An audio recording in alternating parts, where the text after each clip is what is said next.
Yada siasa mwache mwakwa babiem na yada Apostle Dr. Nite kutegwase ni nkwanshen sama eneso odi abreye de edu so ne Badwam kase nsam no doso ne etodwa wo bi ya wo betini aban lawyer pani nenei obo ora Hanan Abdul Wahab one ne yire ekwadu wo 78 million Ghana cedi buffer stock kronobo sansemi ne sembi na no pay yade bro Adom TV Badwam kase wo share live on Facebook / Adom TV Extra Go TV at 119 DSTV at 280 Uko YouTube search Adom TV Tube na kwa adomonline.com sansemi ene nsem afoforo bi so ewo ho aseda no kwa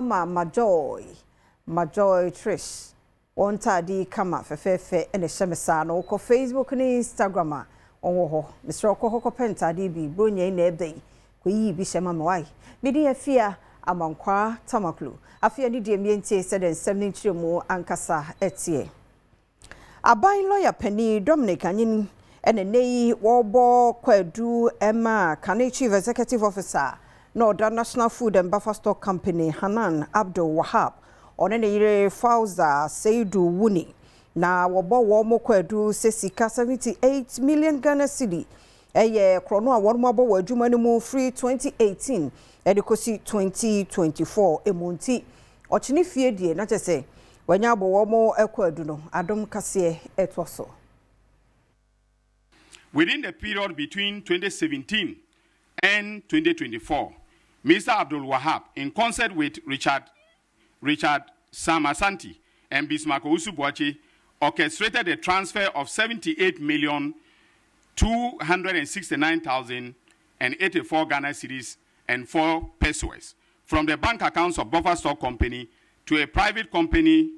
linked to Hanan Abdul Wahab, his wife, and staff of Buffer Stock at Republic Bank and EcoBank.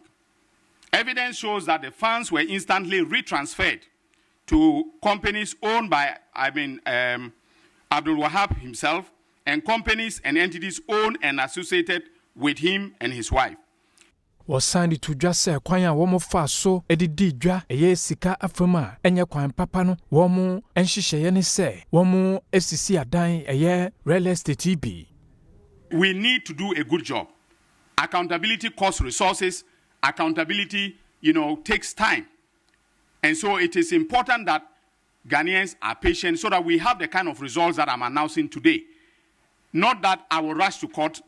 Defense lawyers will come and raise objections, throw my case out, and then the same Ghanaians who wanted me to go to court expeditiously will now turn around and say that Ayene is an incompetent attorney general. I was never an incompetent lawyer in private practice. I don't want to be an incompetent lawyer in public service. So I want us to take our time to do the kind of work that I'm announcing today. And I want to also let you know that I'm under no pressure from any quarters to cut any deals.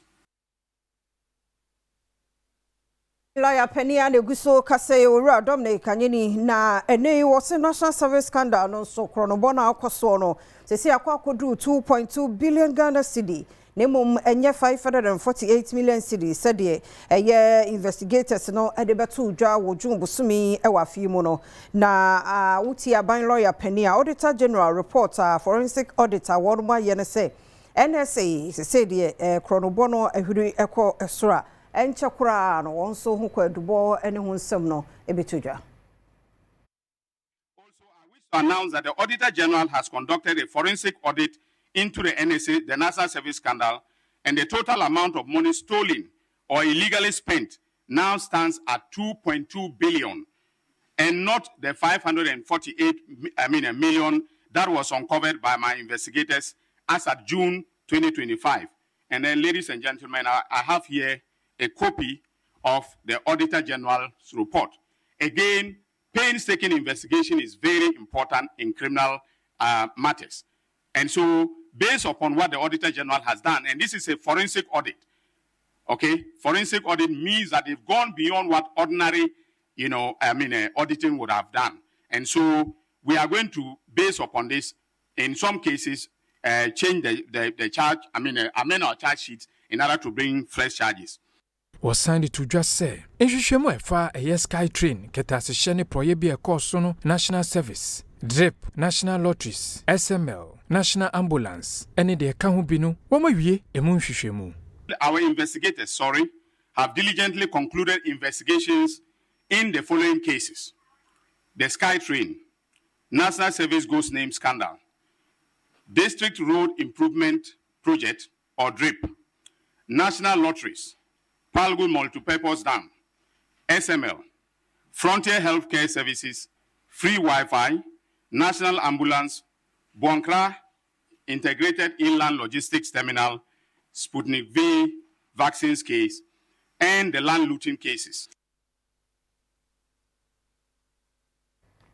Yamongra yensam foforo mu kra na kokuma wo mrashe bedwe fiem de odi won manimu ya Alexander Fenyomakin na enei wakasa de afa Justice Poaman Committee noa woyi kane Chief Justice Her Ladyship Gertrude Tokono afri ho no ohunu ne se kwan bi so no yen democracy no won atoto na se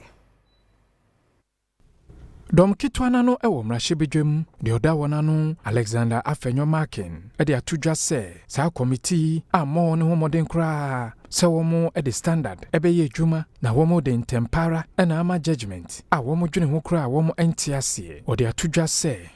4 of the members of the committee are judges, a retired Supreme Court judge and 2 sitting Supreme Court judges. You have 3 petitions before you. You are done with the hearing of 1. You tell the person, the respondent, being Her Ladyship Justice Araba Isabatokunu, and her lawyers, that come back on the 15th for us to begin the hearing of the second petitioner's petition.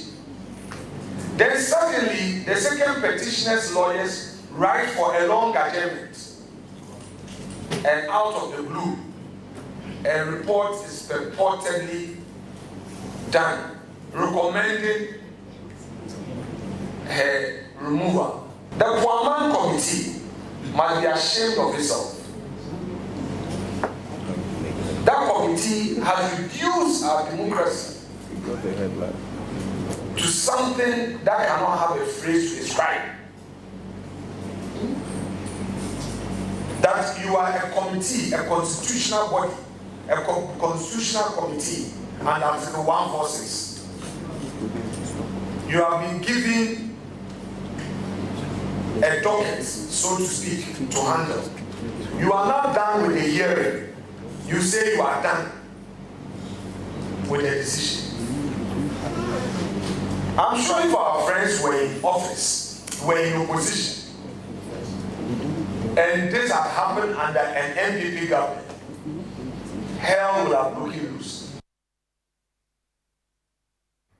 Kane mampani abedi achire ye nene ni de kwan so betu franka ni bi de ama NPP amanyoko ye Dr. Mahmoud Baumia o de to Ghana fo nyina ni mu se Ghana fo hia obi a wo enkan ye enkan ko a wo bebo man no encheche ne mum enye obi asabi wanya ahunya de emunsem eni ubeye umampenyi ewo Ghana ha emfa sika wo ubotom enye ubotom sika na wode be hwe Ghana fo eye ubotom sika enti untimi nkasa mi wo sika enti behwe me property ena be to abama me enye no sa eye adwen a ewo utim unimdia o utim o ideas eno ena ede emponto enumfaso na ahoto ebe bre Ghana fo enti enye sikasem. It is about ideas. And actually, and I don't train in my MPP Amanyuku no Adom West about on Bessia so Kwame Usu and so did to just say.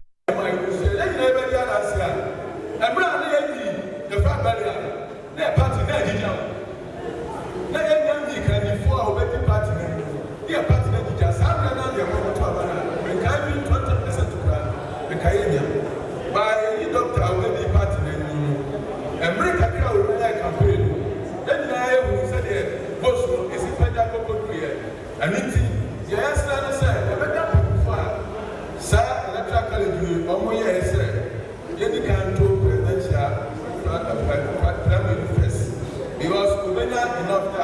na ɔde ayɛ n'adwuma ɛkabɔ mu unity asɛm a mɔka ne nyinaa yɛnim sɛ so ɔnya taama awo sɛ papa no ɔyɛ obi a yɛnam a yɛkasa gyini na atam sa bi na asɛ gyina wo sɛ ɔkasa wo ɛno na ɛkyerɛ wo sɛ ɔmo mu na ɛbɛdi nkonim no Ababa beto dwa se ene yen enwo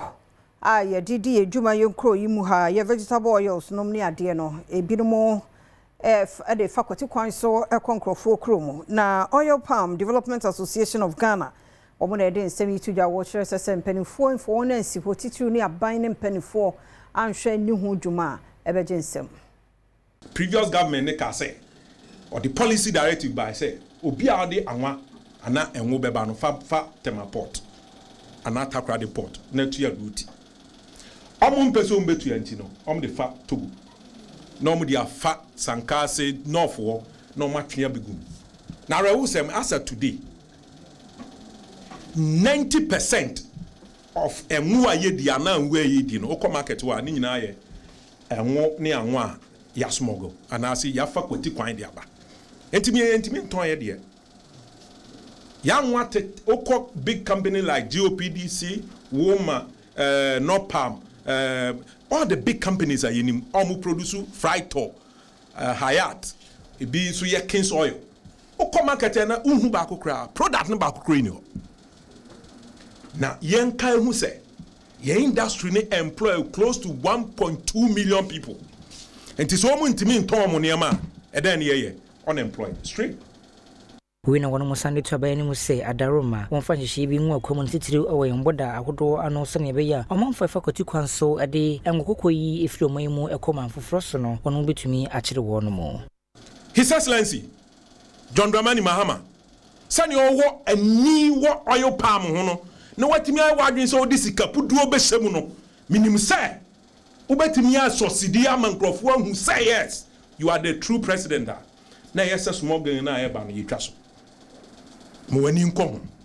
na emma ensika pudu a odi be Oil Palm no enko waste. I know you do it. Na mwanya yen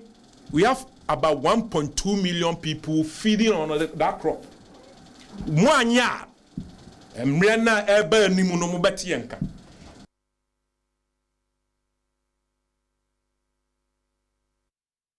Environmental Protection Agency mpanufo gusua yire won to abomu titiwo ne nkran ha say illegal miners is say de gold no won mo amiamia hodo nkran yi mu mfie ene won mo nane no ehun sunso aso no so onipa so no mpanufo kire mu senye Professor Michael Ayanga Deputy CEO ma EP na ekase Deputy Chief Executive Officer ma Environmental Protection Agency EP Professor Michael Ayanga edi atudwa se naimos edwumedi a womo edi egu akwam etu womanfo a womonam kwan boni so etu agudie eye galamsei eso sano safoi edwane afiri bebi a womutu agudie no ama sese womo de eye goldi de mfutuo wo ho bi edi abankran na womo fichire ana womo ehoro gold no ewo. So, yeah, it's the greed of some individuals in our society going overboard, and we are very much resolved in our effort to bring this under control, and wherever they are, in whatever form they take, we'll go after them. Are doing everything they can, some hide them in vehicles, bring them to the cities,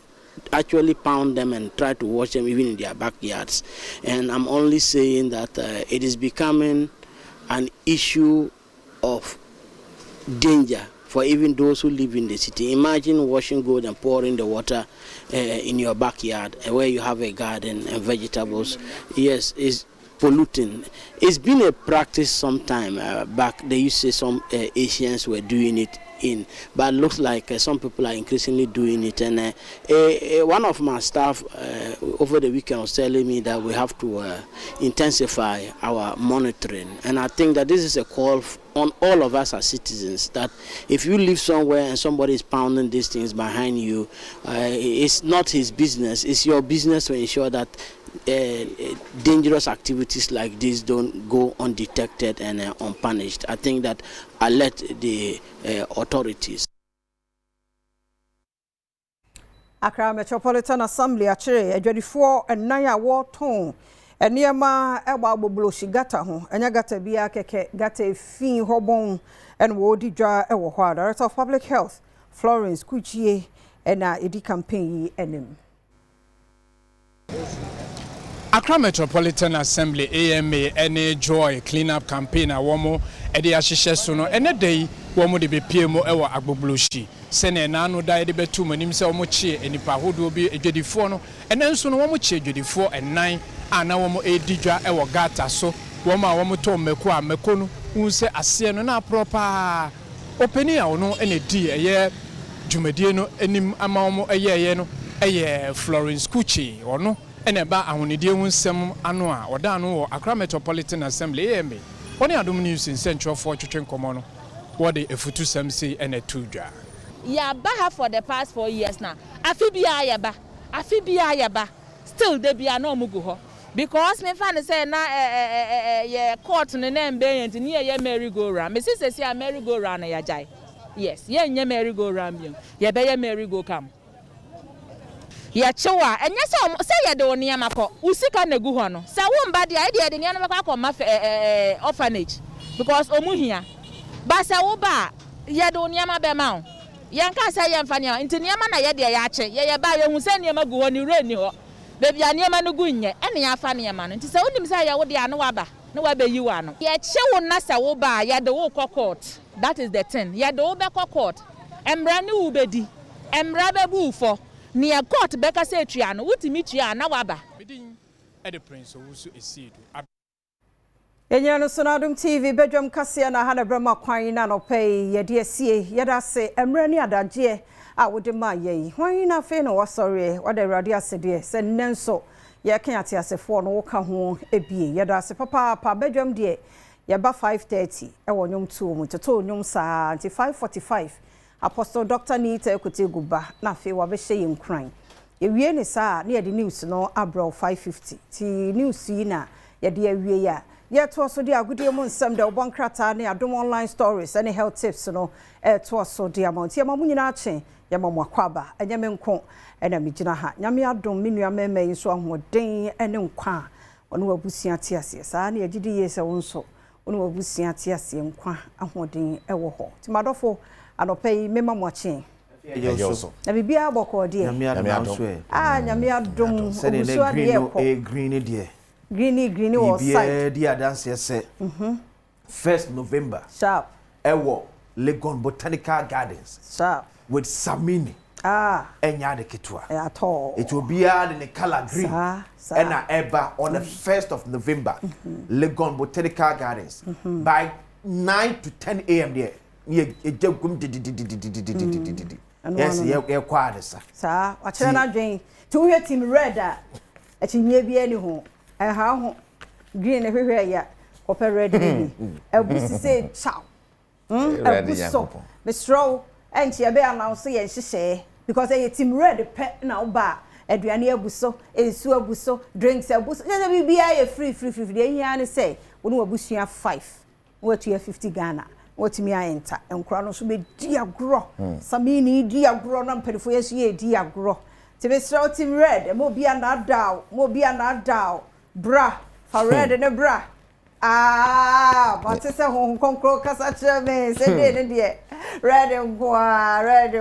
o he kokoya kokon so de e common ana won se bra wai yo bia beka bia menti we kasa bia nim omu dwam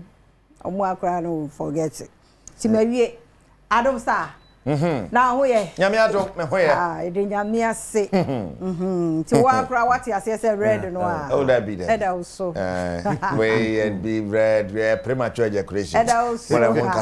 why bia be fine bottom ben hormone ne mo ho de be si yes so that mon kasa premature ejaculation yo edu ha ye bete aba ti 1st November oni abusua ne mra Samini yen sponsors ye da mo se Samini enaja oye headline artist eni an phone be many more no and many more no e ho na asem ni show many more for no wow e be dia gro keke last year wa menti and yeah this year be last year nyame ato this year the way colors no be higher wow yes to the green no FM na say remu anisa remu asna green no ede said ye dey to madan ehia Yesu Kristo no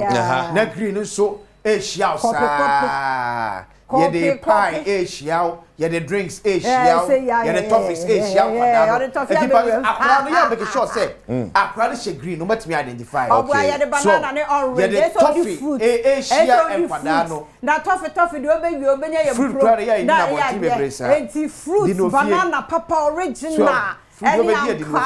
ni apapa ma apoi ni awose ho na mu